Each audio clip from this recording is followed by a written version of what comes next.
There are so many curse techniques in Jujutsu Kaisen that it's hard to keep track of them all. We got some that looks like Transformers to some that can literally create a bullet out of nothing. Also, don't forget that Ninja Rabbit that gave Toji more of a fight than his own son. So let us know in the comments which one you would like to have. We'll be starting with the 10 Shadows technique. The 10 Shadows technique allows the user to summon 10 predetermined Shikigami. These Shikigami can vary in appearance and power depending on the user. We have seen this difference in same summons between Megumi and Sukuna, which resulted in different size and power boosts. In Season 1, we are introduced to 2 divine dogs, a pair of dogs that can easily track and kill cursed spirits. Then we have Nu, a giant electrical bird that is capable of paralyzing opponents. Great Serpent, a giant snake Shikigami that can immobilize opponents in its mouth. Toad, which can capture prey or be used to recover people via its mouth. And Max Elephant, which can spew large amounts of water from its trunk and be used as a weight. Then in Season 2, we were introduced to 2 new Shikigami, the first being Rabbit Escape, which is mostly used to distract the opponent, giving the user time to reposition or run away, and as talked in intro, know some serious kung fu if needed. Mahoraga is most likely the strongest Shikigami in the 10 Shadows. It's a nigh untamable Shikigami that can tread through cursed spirits with this sort of extermination and can also adapt to almost any attack or situation. We were also told by Megumi himself that no 10 Shadow user has ever been able to defeat and tame Mahoraga, so does that mean Sukuna is the first one to do it? We are then introduced to 2 more Shikigami in Chapter 218, the first of which is Serene Deer, which is capable of reverse curse technique and neutralizing curse techniques that come in contact with it. The other being Piercing Bull, whose attack power increases the more distance it travels. In addition to these 9 Shikigami, we've also seen some combination Shikigami, those being Divine Dog Totality and this Toad Nui combination we saw for a brief second. On top of these Shikigami, the user of this technique can also use the shadows for storage and even travel.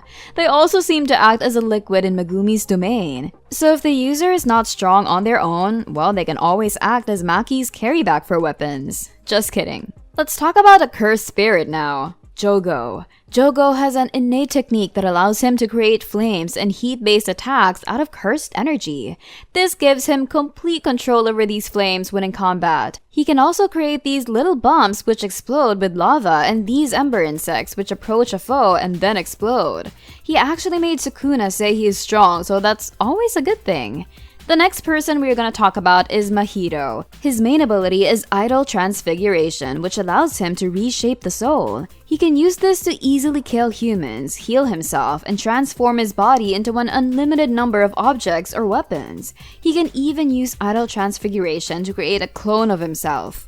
Another major part of Idol Transfiguration is the ability to create transfigured humans and use them to create even more effects. This includes soul multiplicity, where Mahito merges 2 or more souls to create a reaction. This reaction usually manifests as bodies repel or the bodies explode in the direction of the opponent. Mahito can also use soul multiplicity to create a polymorphic soul isomer, which is an independent transfigured human with high damage output and low durability. The final ability relating to Idol Transfiguration is Instant Spirit Body of Distorted Killing. This is a new form for Mahito that he discovered after finding the true essence of his soul. It is extremely tough and seems to do more damage as well. Also, Mahito's technique is the reason Kenjaku could imagine merging humankind with Tengen, and that's why he absorbed him in the ending of Season 2. Next, we have the ratio technique belonging to our favorite Nanami. This curse technique divides his opponent into 10 sections and creates a weak spot at the ratio of 7:3 along these sections. These sections are freely chosen by Nanami and don't have to be the full length of a limb or a limb at all. This technique can be used on inanimate objects as well via collapse. After Nanami, we get introduced to the Kyoto students in the second years of the Tokyo school, including Inumaki and his cursed speech. Cursed speech is basically using speech to force an opponent to carry out an action. It could be anything from run away to explode to die, but the stronger the word, the more cursed energy it takes and the more backlash there is on the user. This ability also affects the users in their day-to-day lives, as they can't really talk without using this technique. As a result, we see Inumaki speak in low power words like food words to avoid any accidents. This technique went from one of the coolest to one of the most wasted abilities fast. While we're on the subject of underwhelming inherited techniques, let's talk about another one. Blood manipulation. It is exactly what it sounds like. The user can control their blood in a multitude of ways, from piercing blood, basically a blood bullet, to flowing red scale, which allows the user to increase their physical capabilities by heating up their blood. The obvious drawback of blood manipulation is that it requires blood, which is in short supply for humans. But sorcerers find ways around this, such as blood-tipped arrows, blood bags, or being Chozo. Speaking of Chozo, we do see him use some unique techniques in his fight with Kenjaku, and to me, his way is more efficient than anyone else we have seen yet. Next, we have puppet manipulation, which is utilized by Kokichi Muda, aka Mikamaru. Puppet manipulation allows the user to remotely control cursed corpses over a large area. These puppets can have their own abilities and attributes, as we saw in Ultimate Mikamaru, which had a bunch of abilities ranging from a sword option to a giant cannon. We do see him using a large transformer in his fight with Mahito, which was actually cool. He even showed us attacks which could directly destroy souls. Next, we have tool manipulation, which is used by Momo via telepathy. She's able to control the broom that she rides upon using it to levitate and move independently of herself. She also developed a wind scythe, which allows her to use her broom to create a strong gust of wind. This ability can also be used as a signal, as we saw against Kenjaku in Shibuya. Next, we have Mai with her construction technique. This is another one that is exactly what it sounds like. She's able to create objects out of cursed energy, and unlike objects created in a domain, these ones stick around. This technique is incredibly powerful in theory, but it requires an immense amount of cursed energy to use. This resulted in backlash on Mai's body and a limit to what she could create. For the majority of Jujutsu, construction seemed to be one of the worst abilities in the show until Yorozu came along and showed its potential. Yorozu was originally in a similar bind to Mai until she drew upon inspiration from the energy efficiency of insects. This allowed her to develop a liquid metal technique to create an insect carapace, which gave her much greater strength. Let's move on to another disaster curse in Hanami. Similar to Jogo, Hanami is able to turn their cursed energy into wooden plants. This can be as a mass of roots or wooden ball that shoots spikes, or a cursed bud which feeds off the cursed energy of a victim to grow, or a field of flowers which basically acts as a distraction. They also have this flower on their arm, but we never get to see it used, so we can't say what it does. Alright, time to introduce the first real man of Jujutsu Kaisen, Todo. His curse technique is Boogie Woogie. It's a simple but very effective technique that allows Todo to swap the location of two objects with a certain amount of cursed energy with a clap of his hands. This could be two sorcerers, a sorcerer and a cursed spirit, a cursed weapon, and a shikigami. Anything he wants as long as it has above that threshold of cursed energy. Next, we have the rot technique utilized by ESO and Kechizu. This ability gives the user toxic blood. Anything that touches the blood will corrode, and it can burn skin as well. It's not strong enough to kill a sorcerer outright, but it is extremely painful. This technique comes with the extension of decay, which does kill its victims, as anyone who is touched by the blood will erode to the bone within a few hours. The next curse technique we will talk about is Nobara's Straw Doll technique. This ability is split into two parts, Resonance and Hairpin. Resonance allows Nobara to strike her opponents with cursed energy directly. This is if she attaches a part of them to her straw doll effigy and then strikes it with her hammer. The cursed energy sent back to the victim automatically attacks their most critical body parts and manifests as a large black spike. Hairpin allows Nobara to detonate nails with cursed energy, causing them to explode at their location and deal massive damage. Next up, in Season 1, we are introduced to Gojo and his limitless technique. This technique gives the user complete control over space at an atomic level via cursed energy. This results in 4 techniques. The first is Infinity, which is basically the power to stop, but when we take a closer look, it's really the power to slow things down. An opponent who tries to hit an Infinity user will never reach them because even as they get closer, there is still an infinite amount of space between them. The best analogy I can give for this ability is how two numbers might be close together, but they will never actually be next to each other because of the infinite number of fractions between them. The next technique is blue, which is done by increasing limitless and bringing the concept of negative distance into reality. This makes reality try to fill the negative space by pulling towards the force of the impossibility, which creates a magnet-like effect. The next part of limitless is red, where it's the curse technique reversal of blue, and it creates a repelling force that pushes the opponent away from the user. It creates twice as much energy as blue and is incredibly difficult to use. When you combine red and blue, you create hollow purple by combining the impossible infinities of red, and the user creates imaginary mass. This forces reality to delete mass to make up for it, essentially deleting anything purple touches from existence. Gojo, when fighting Sukuna, created ingenious purple. He first shot blue up in the air to wipe Agito, and after a few seconds shot red. Even King of Curses was late to register what was Gojo planning, and when he realized it was too late, new unlimited hollow purple was created, which resulted in a massive bomb which vaporized Mahoraga, and Sukuna can be seen in a defeated state. Next, we have Ino. His ability is Auspicious Beast Summons. It allows him to summon one of 4 beasts. The first is Kaichi, which is a homing horn that doesn't stop until it hits its target. The second is Reiki, which covers Ino in water and protects him from danger. The third and fourth are Ryu and Kiran, but we have not seen them and we don't really know anything about them. After Ino, we are introduced to Awazaka. His technique is Inverse. This ability makes hard-hitting attacks weak and weak-hitting attacks hard, but there is a maximum on both ends. In Allegiance with Awazaka is Ogami, who has a science technique. This technique allows her to summon the body or soul's information from a dead person and lets her or a willing substitute shapeshift into that person. If Ogami uses the soul's information instead of the body, she runs the risk of also reviving the person's personality, which creates issues. Let's talk about the mistress of incest herself, Mei Mei. She has a pretty mediocre technique by her own standard. Bird manipulation allows her to control crows with cursed energy. She can control multi-birds at once at the control she holds over them. Seems absolute.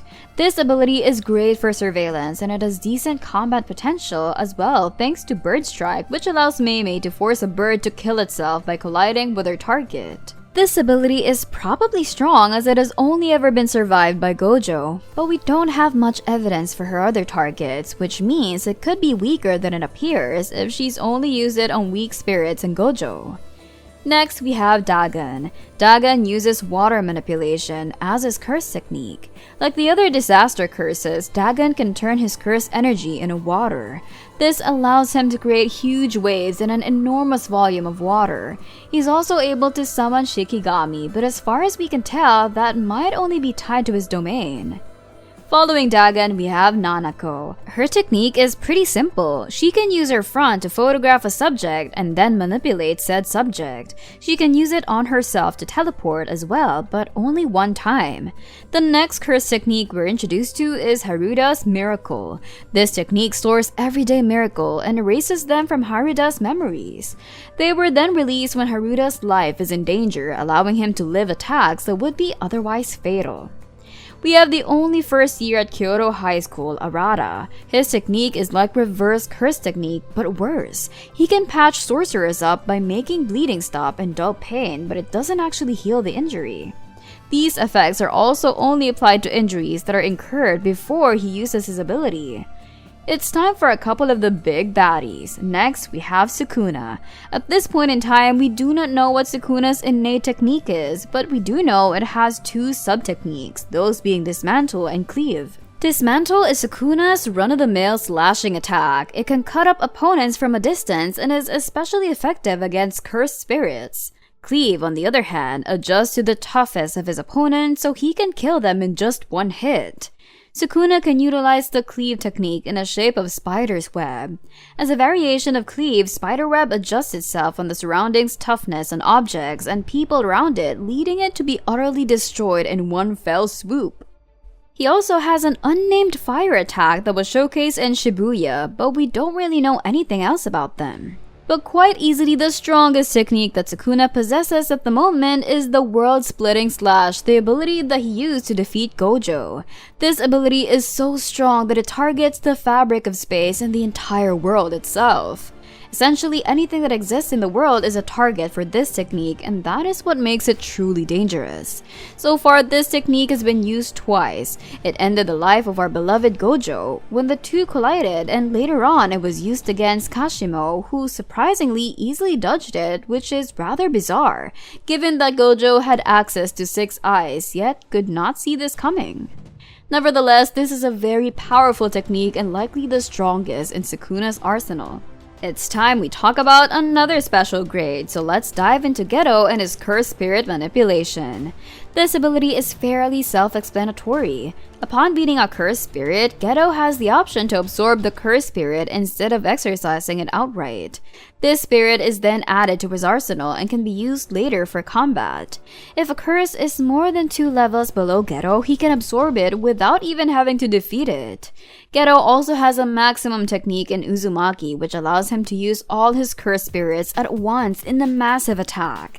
This technique also has a secondary effect of being able to synthesize the abilities of cursed spirits, like grade 1 or above, allowing Geto to use said ability one time. The user of curse manipulation can also fire off many Uzumakis, which seem to be a similar attack as Maximum Uzumaki, but with less spirits and on a smaller scale. It is unclear if this ability has the same synthesization effect as Maximum Uzumaki. Next, we have Tengen. Tengen's technique is immortality, but this immortality comes with a twist. It gives Tengen eternal life, but does not stop his body from aging. As a result, their body must be reset every 500 years by finding and merging with a plasma star vessel. If this is not done every 500 years, Tengen will evolve into a cursed spirit. Up next, we have Bagman. He has a cloning technique that allows him to produce 4 clones of himself and change out his real body with a clone anytime. That's pretty much all we have on this guy, so let's move on to Naobito. Naobito shares the technique with Naoya in projection sorcery. This technique breaks 1 second into 24 frames of animation using the user's field of view as a projection range. The user can then trace a predetermined set of moves in those frames and execute them in a single second. Anything the technique touches while it's active will have to abide by the 24 frames, a second rule where there will be frozen as an animation for 1 second. The longer the sorcerer is able to maintain their ability, the higher their top speed will be. However, this ability is not without a risk, as the predetermined path cannot be adjusted once it is set, and the path cannot break the laws of physics extensively, or they will also be frozen as an animation. The next villain we're gonna talk about is Uraume. Her curse technique is ice formation, allowing them to create and control ice. So far, we've seen this take 2 forms. The first is Frost Calm, which is capable of freezing large areas and sorcerers in ice, immobilizing them or at least slowing them down. The other technique is called Ice Fall, which allows to telepathically control ice shards. Following Uraume, we have Masamichi, who can create cursed corpses. It's unclear if cursed corpse creation is an ability exclusive to Masamichi, but it basically allows the user to infuse inanimate objects with cursed energy, which brings that to life and puts it under control of the user. There is one special case, which is Panda, who is a cursed corpse capable of acting independently of Yaga. As far as we know, this is the only time it's happened in the world of Jujutsu, and not even Masamichi knows how he did it. Let's talk about the Zenin and clan and their curse techniques. Most of these guys don't have name techniques because they were all killed by Maki within like a page, but one that does is Ogi. Ogi's curse technique is Blazing Courage, and it allows him to create flames that manifest from his weapon. You can make the flames stronger and use them to replace a broken weapon. Next is Shojuro, who can create hands out of the ground. Then there's Ranta, who's able to paralyze people by staring at them. But if he tries to paralyze someone much stronger than him, his eyes will bleed. And the final Zenin is Jinichi, who has the ability to create giant fists propelled by cursed energy. These punches are extremely powerful as they are capable of destroying buildings. We have one character left to talk about before we get into the culling games, and that's Kirara. She makes use of the ability Love Rendezvous, which appoints 5 stars in the shape of the Southern Cross to a target and mark cursed energy. If someone is marked by one of these stars, they must approach the user in a determined order where the stars will attract to each other. Okay, let's get into some of the culling game characters, starting with a couple of weirdos. Hanyu and Haba have similar abilities. They can turn their hair into a plane and helicopter, respectively. Both of them need to concentrate their cursed energy into their hair for the technique to work, and as a result, they're both vulnerable to attacks on the rest of their body. Our next curse user is Hiromi Higuruma. His curse technique allows him to summon judgment as a Shikigami. It doesn't do much on its own, but it plays a major part in his domain, deadly sentencing. This domain creates a courtroom where all participants inside must follow the rules. In this domain, Higuruma acts as a prosecutor and his opponents become the defendant. The defendant must dispel claims made by judgment, and both parties have one opportunity to convince the judge of their case. The result of the trial can have multiple effects on the battle, from stealing opponents' curse energy through giving them a death sentence, giving Higuruma a one-shot weapon. Another heavy hitter we have is Reggie Star. He uses the technique contractual recreation. By burning contracts like receipts, Reggie can recreate whatever it is on that contract. This can be both physical objects such as cars and non-physical objects such as spa treatments, which will activate the effects of the spa. On top of this, the physical object can be given commands like a Shikigami, but they will disappear after carrying out the command. Let's move on to some of the smaller culling game characters, starting with Iori. Iori has the ability to blow up a detached body part. Another small character is Chizuru, who has this claw hand, but we never see him successfully use it, so we don't know what that does. And another is Remy, who can use her hair as a scorpion tail to attack her opponents. Another smallish character is Takaba. Takaba might be one of the smaller characters in the show, but he has a kind of crazy ability. Comedian allows Takaba to bring anything into reality if he thinks it will be funny. This power could even rival that of Satoru Gojo, but Takaba is an idiot and is completely clueless to how his ability works. Moving to Sendai, we have another major character, Yuta. His main ability is Rika, a very powerful Shikigami. She can act independently of Yuta and be directly controlled by him. She has her own supply of curse energy, and when you fully manifest her, you can fully access this curse energy as well as a wide variety of curse abilities she has stored within her. This gives Yuta the ability to copy curse techniques she has seen, but there might be additional conditions we don't know about. We've seen this ability be used to copy curse speech, sky manipulation, and more. Speaking of sky manipulation, and that is the next curse technique we're gonna talk about. Sky manipulation allows the user Uro to control it, turning it into a surface that can't be manipulated to her advantage. She can use it defensively and offensively via Thin Icebreaker, which shatters the sky like ice and strikes her opponents. It's worth noting that Thin Icebreaker doesn't hit her opponents directly, it hits the sky around them. Next, we have the final person in, Sendai Ryu. His main ability is Granite Blast, which is a giant blast of curse energy powerful enough to destroy a city block. Moving on to Tokyo Colony 2, we have one technique to talk about, which is Charles G. Warstaff. This ability lets Charles use his opponents to drop and mark his opponents with a manga panel. This marking allows Charles to see into the future, and the more blood he draws, the further into the future he can see. That's pretty much all we know about this technique as of right now. So it's time to move on to the last major antagonist, Kenjaku. Kenjaku's innate technique is body hopping. This ability allows him to move from one dead body to another.